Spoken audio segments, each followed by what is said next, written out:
সম্প্রতি বলেছিলাম যে ভারতের আর্মি ইন্টেলিজেন্সের একটা টিম বাংলাদেশ সফরে এসেছেন এবং তাদের সফরের সময় ছিল 14 থেকে 16ই অক্টোবর।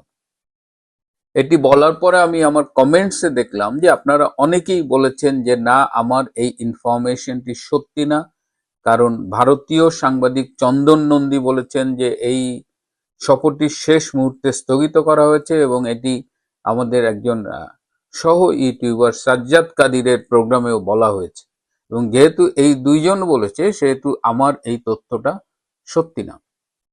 আমি যখন এই তথ্যটা বলি তাই সেদিন সকালেই চন্দন নন্দীর এবং সাজ্জাদ কাদিরের ইনফরমেশনটা আমি শুনেছিলাম। সো ন্যাচারালি আমার উপর একটা দায়িত্ব এসেছিল যে আসার কথা 14 থেকে 16-র মধ্যে, আবার এনরা বলছে স্থগিত, আসলে ঘটনাটা কি ঘটেছে। সো আমি ভারতের একদম থিঙ্ক ট্যাঙ্কের একদম টপ 10 যারা আছেন, তো তাদের একজনের সাথে যোগাযোগ করি আমার মাধ্যমে, এবং উইদিন সেকেন্ডস, 1 মিনিটেরও কম সময়ে তিনি নিশ্চিত করেছেন যে এই সফরটি হচ্ছে, এবং সেই অনুযায়ী আমি বলেছি। এখানে দুটো জিনিস লক্ষণীয়। একটা হলো যে আমরা আমাদের সোর্স থেকে অনেক সময় আমরা চেষ্টা করি যে সর্বোচ্চ চেষ্টাটা করি যেন আমরা একটা ভ্যালিড, একটা জেনুইন ইনফরমেশন পাই, কিন্তু আমাদের এই চেষ্টা সত্ত্বেও সবসময় এটা সম্ভব হয় না। এই যে ভারতের এই টিমটার আশা নিয়ে এই যে বলা হলো স্থগিত, এটা নিয়ে নাকি আরেকটা স্ট্র্যাটেজিরও একটা বিষয় ছিল যে এটা নাকি ইচ্ছে করেই রটানো হয়েছে যাতে বাংলাদেশে যে ভারত বিরোধী একটা সেন্টিমেন্ট, এবং এই পাকিস্তানি আর্মি আসলে সমস্যা নাই, আমেরিকান আর্মি আসলে সমস্যা নাই, কিন্তু ইন্ডিয়ান কিছু আসলেই সমস্যা। তো সেই বিক্ষোভ বা ভারত বিরোধিতাকে ট্যাকেল করার জন্য হয়তো শেষ মুহূর্তে এটি বলা হয়েছে, কিন্তু আমার ইনফরমেশন সত্যি না। আমার 100% ইনফরমেশন সবসময় সত্যি হয় না, কিন্তু এটি আমার পেশাগত কারণে হয়তো, কারণ আপনারা জানেন যে আমি পেশাগতভাবে একজন জনস্বাস্থ্য গবেষক, এবং আমার ক্যারিয়ারটা 25 বছরের বেশি, এবং আমি ওই গবেষণার থেকে একটা খুঁতখুঁতে স্বভাব, মানে আমরা দেখি যখন আমরা গবেষণা করি যে এখানে কতখানি বায়াস আছে, চেষ্টা করি এই বায়াসগুলো না থাকে। তো ওই জায়গা থেকে ওই অভ্যাসটা আমি তো বেসিক্যালি ইউটিউবার না, আমি একটা বিশেষ পরিস্থিতিতে এই দায়িত্ব কাঁধে তুলে নিয়েছি। সুতরাং আমি আমার যে মূল ক্যারেক্টারিস্টিক্স সেইটা আমি এখানে অ্যাপ্লাই করি, এবং আমি দেখবেন যে সবাই কোনো ঘটনা ঘটলে ইমিডিয়েটলি আপনাদের কাছে জাম্প করে, আমি কিন্তু করি না। I want to make sure যে আমার সর্বোচ্চ চেষ্টা থাকে আপনাদের কাছে সত্যটা বলবার। এবং এই যে চন্দন নন্দীদার সাথে আমার খুব ভালো সম্পর্ক ব্যক্তিগতভাবে, যখনই স্থগিত বলেছে আমি কিন্তু ওনাকে বলেছি যে দাদা, দিস ইজ নট রাইট। দাদা বলছে আমি চেক করে দেখি, এবং 16 তারিখে নর্থ ইস্টে দাদাই নিউজ করেছে যে ভারতীয় মিলিটারি ইন্টেলিজেন্সের টিম এসেছে এবং 16 তারিখ তারা ফিরে গেছে। সেখানেও আমি দাদাকে একটু কারেকশন দিয়েছি, তাদের 16 তারিখে ফেরার কথা ছিল, কিন্তু তারা ফিরেছে 17 তারিখ 5টা 54 বিমানে, একদিন এক্সট্রা ছিল। এখন কথা হলো যে তারা কেন এসেছিল, এটি কি রুটিন সফর? এটি নিয়ে দেখলাম যে আরো কয়েকজন ইউটিউবার তারা এখন বলছেন যে হ্যাঁ এসেছিল, কিন্তু কারণ দেখলাম যে তারা মন গড়া কথা বলছে। এর সম্পর্কে কিছুটা আউটলাইন দিয়ে কিছুটা ইঙ্গিত করেছেন, কিছুটা বলা যায় যে অনেক কিছুই বলেছেন ক্যালকাটা ডায়ালগসের মনোজ দা এই ব্যাপারে একদম জেনুইন ইনফরমেশন দিয়েছে। বেশ মানে কাছাকাছি তিনি বলার চেষ্টা করেছেন। আদারওয়াইজ আমি যেগুলো শুনেছি আমার কাছে সেগুলো মনে হচ্ছে জাস্ট বলার জন্য বলা। এটা খুব ইম্পর্টেন্ট একটা সফর ছিল, এবং জানেন যে এই ইনুস ক্ষমতা দখলের পরে কিন্তু ভারতের টিম আসেনি, অন্য অন্য দেশের টিম আসছে, ভারতের আর্মি টিম এটা আসছে, এবং খুব জরুরি কারণে তারা আসছে, এবং এই কারণে জেনারেল ওয়াকারের সৌদি আরব যাওয়ার কথা ছিল সেটি ক্যান্সেল করানো হয়েছে, দিল্লিতে যাওয়ার কথা ছিল সেটি ক্যান্সেল করা হয়েছে, এবং ওয়াকারকে দিয়ে ইনভাইট করানো হয়েছে ভারতের টিমকে। এটা খুব সিরিয়াস একটা ইস্যু। আমি আউটলাইনটা আপনাদের দেব যে কেন তারা এসেছিল। এই যে 4 সদস্যের টিমটা এসেছিল এবং তাদের সাথে আরো 14 জন, মোট 18 জনের টিম, তাদের 14 জন তাদের দাপ্তরিক কাজকর্ম দেখানোর জন্য, মেজর জেনারেলের নেতৃত্বে এসেছিল। এই টিমটি জেনারেল ওয়াকারকে 58 পৃষ্ঠার একটা রিপোর্ট দিয়েছে। 58 পৃষ্ঠার এই রিপোর্টে স্যাটেলাইট পিকচার সহ অনেক প্রমাণাদি, অনেক এভিডেন্স জুড়ে দেওয়া আছে এই 58 পৃষ্ঠার এই রিপোর্টের মধ্যে। এই রিপোর্টে একদম স্পষ্ট করে জেনারেল ওয়াকারকে প্রমাণ সহ দেখানো হয়েছে যে বাংলাদেশ থেকে 12টি জঙ্গি সংগঠন ভারত বিরোধী তৎপরতায় নিয়োজিত। তাহলে বাংলাদেশ থেকে 12টা জঙ্গি সংগঠন ভারতের বিরুদ্ধে অপারেট করছে। এবং দুঃখজনক হলেও সত্য যে এই জঙ্গি গোষ্ঠীর সাথে আমাদের সীমান্ত রক্ষী বর্ডার গার্ড বাংলাদেশ বিজেপিরও সম্পৃক্ততার অভিযোগ উঠেছে। এবং এই অভিযোগগুলো কিন্তু সবগুলো কিন্তু প্রমাণ আছে, এগুলো ভার্বাল অভিযোগ না যে আমি বললে বললাম, না বললে না। এবং পৃথিবীতে দুটো দেশ আছে, ইসরায়েল এবং ভারত, যাদের সাংবিধানিকভাবে এই ক্ষমতা দেওয়া হয়েছে যে দেশের স্বাধীনতা সার্বভৌমত্ব হুমকির মুখে পড়লে তারা যে কোনো একটা দেশকে অ্যাটাক করতে পারে। যেটা দেখবেন ইসরায়েল এই যে গাজা একদম তামা করে ফেললো, এটা কিন্তু তাদের কনস্টিটিউশন অ্যালাউ করে। ভারতেরও একই কথা।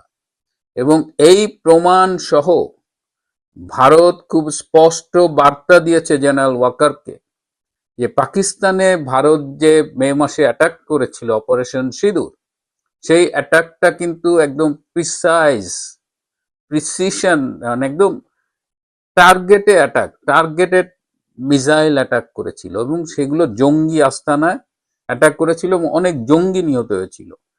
জেনারেল ওয়াকারকে খুব স্পষ্টভাবে জানিয়ে দেওয়া হয়েছে, if Bangladesh doesn't take care, যদি এই জঙ্গি অপতৎপরতা বন্ধ না করে, ভারত বিরোধী এইসব কর্মকাণ্ড বন্ধ না করে, তাহলে ভারত একদম প্রিসাইজড গাইডেড মিসাইল অ্যাটাকে যাবে। এবং তারা বলেছে কোথায় কোথায় এই জঙ্গিরা ঘাঁটি বেঁধেছে, কোথায় কোথায় থেকে সারা ভারত বিরোধী তৎপরতা করছে। তার মধ্যে একটা ছিল এই ঠাকুরগাঁও বিমানবন্দর। এই ঠাকুরগাঁও বিমানবন্দরটা দীর্ঘকাল ধরে পরিত্যক্ত। এটাকে সচল করার জন্য আওয়ামী লীগের যে এমপিরা ছিলেন, এই যে রমেশ কাকা বা প্রয়াত অ্যাডভোকেট সিরাজুল ইসলাম, এরা বিভিন্ন সময় মাননীয় প্রধানমন্ত্রী শেখ হাসিনার সাথে কথা বলেছেন, কিন্তু এই জটটা খোলেনি, এই বিমানবন্দর আর চালু হয়নি। কিন্তু জেনারেল ওয়াকার যে 16 তারিখে এই ঠাকুরগাঁও বিমানবন্দরে গেলেন, লালমনিরহাটে একটা বিমানবন্দর আছে সেখানে গেলেন, এই সব জায়গায় গিয়ে তারা জঙ্গি তৎপরতার নিদর্শন পেয়েছেন। এবং এই যে জেনারেল ওয়াকার গিয়েছিলেন, তার সাথে ইন্ডিয়ান টিমের অন্তত একজন সদস্য ছিল। ঠাকুরগাঁয়ের খবরটা আমি জানি যে ঠাকুরগাঁয়ে গিয়ে দেখা গেছে যে জঙ্গিদের তৎপরতা, সেখানে জঙ্গিরা বাংকার খুঁড়েছে এবং আরো বেশ কিছু স্থাপনা ছোট ছোট স্থাপন করেছে। প্রশ্ন হলো যে একটা পরিত্যক্ত বিমানবন্দরে এই বাংকার কেন, আরো ছোটখাটো যে প্রমাণ দিছে সেটা কেন? এবং জেনারেল ওয়াকার তিনি জানতেন কিনা আমি জানি না, আমি তো জানি, সবসময় বলে আসছি তিনি কিন্তু চমৎকার নাটক করেন। হ্যাঁ, তো এইটা হলো মূল কারণ। ভারতের মিলিটারি ইন্টেলিজেন্স এসেছে বাংলাদেশকে মোটামুটি প্রমাণ সহ হ্যান্ডওভার করে গেছে, প্রমাণগুলো মাঠে গিয়ে দেখিয়ে দিয়েছে, দেখো এই যে জঙ্গি তৎপরতা হচ্ছে এবং এটা যদি বন্ধ না করা হয় কি হবে, সেইটাও এই মিলিটারি ইন্টেলিজেন্স টিম ইঙ্গিত দিয়ে গেছে। এবং জেনারেল ওয়াকারকে নিয়ে তারা মাঠে একদম দেখিয়ে দিয়েছে যে দেখো এই যে এইখানে এই জঙ্গি তৎপরতা হচ্ছে, হুইচ ইজ আনএক্সপেক্টেড। ভারত যেটা হয়েছে, ভারত হলো মানে আমাদের প্রতিবেশী দেশ এবং বিভিন্ন সময় বিভিন্ন সরকার বাংলাদেশকে ব্যবহার করতে দিয়ে ভারতের বিচ্ছিন্নতাবাদী বা ভারত বিরোধী জঙ্গি গোষ্ঠীকে অপারেট করতে দিয়েছে বাংলাদেশ থেকে। কিন্তু শেখ হাসিনার সরকার এই একটা কাজ করেছে যে শেখ হাসিনার সরকার যখন ক্ষমতায় থাকে তখন বাংলাদেশের মাটি ভারত বিরোধীদের তৎপরতায় ব্যবহার হতে দেয় না। কিন্তু এর বিনিময়ে শেখ হাসিনা যেটা করেছেন যে ভারতের চোখে চোখ রেখে সব দাবি আদায় করেছেন, সব অধিকার আদায় করেছেন। যতগুলো চুক্তি তিনি ভারতের সাথে করেছেন প্রত্যেকটা চুক্তিতে বাংলাদেশের স্বার্থকে প্রাধান্য দেওয়া হয়েছে। যে কারণে আজকে 15 মাস হতে চললো প্রায়, ডক্টর ইউনূস কিন্তু ভারতের সাথে শেখ হাসিনার আমলে সম্পাদিত একটা চুক্তির একটা শব্দ বদলাতে পারেনি। বরং এইটা অদ্ভুত ব্যাপার হলো এই যে বাংলাদেশে যারা ভারত বিরোধিতার কথা বলে তারা আসলে ভারতের পদলেহন করে। একমাত্র ভারতের সাথে একদম নিজের দেশের স্বার্থ বজায় রেখে চুক্তি করেন বা যাই করেন, ডিল করেন, সেটা হলো শেখ হাসিনা। কিন্তু ভারত তাকে ওন করে, কারণ ভারতের সিকিউরিটির দিক দিয়ে লাভ। মোরওভার, যদি শেখ হাসিনা ক্ষমতায় না থাকে ভারত বাণিজ্যিকভাবে লাভ হয়। দেখেন এই যে ডক্টর ইউনূস সকালে গালাগালি করে, বিকালে গালাগালি করে, রাত্রে গালাগালি করে, ভারত বিরোধী। এই আসিফ নজরুল কল্পিত একটা সংখ্যা বাজাইলো যে 26 লাখ ভারতীয় এই দেশে কাজ করে, কিন্তু তিনি 26,000ও আইডেন্টিফাই করতে পারেননি। কিন্তু ট্রেড বাড়তেছে, আগের চাইতে ভারতীয় মাল বেশি আমদানি করতেছে ইউনূস সরকার। কিন্তু দালালি, ভারতের পারপাস সার্ভ করে, ভারতের দালালি করে, আবার মানুষের কাছে যে বলে যে আওয়ামী লীগ নাকি ভারতের দালাল। মানে কি রকমের হিপোক্রেসি হইতে পারে? তো যাই হোক, এখন বাংলাদেশ কিন্তু খুব হুমকির মধ্যে পড়ে গেছে। বাংলাদেশ যদি এই জঙ্গিদের প্রশ্রয় দিতে থাকে, বিজিবি যদি, আমি খবর পেলাম বিজিবি 30টা স্টারলিংক কানেকশন অলরেডি নিয়েছে এবং আরো 270টা স্টারলিংকের কানেকশন তারা নিচ্ছে এই সীমান্ত এলাকায় বিভিন্ন কার্যক্রম। এর মধ্যে যদি এই জঙ্গি তৎপরতায় সহায়তার অভিযোগ ওঠে, এটা খুবই দুঃখজনক। এবং আমি জানি না এটা জেনারেল ওয়াকার কিভাবে সামলাবে, কারণ জেনারেল ওয়াকারের চরিত্রটা এখন জাতির সামনে উন্মোচিত। সে আসলে সেনা প্রধান হিসেবে সেনাবাহিনী এবং দেশের স্বাধীনতা সার্বভৌমত্ব রক্ষার চাইতে অধিক আগ্রহী হলো বাংলাদেশ বিরোধীদের ইন্টারেস্ট রক্ষা করতে, জামাতিদের ইন্টারেস্ট রক্ষা করতে। এই ওয়াকারের বিষয় নিয়ে অন্য একটা এপিসোডে কথা বলবো, কিন্তু এই ভারতীয় দলের সফরটা নিয়ে আমি একটু কথা বললাম। তো এটা হলো ভারতের বাংলাদেশ সফরের উদ্দেশ্য।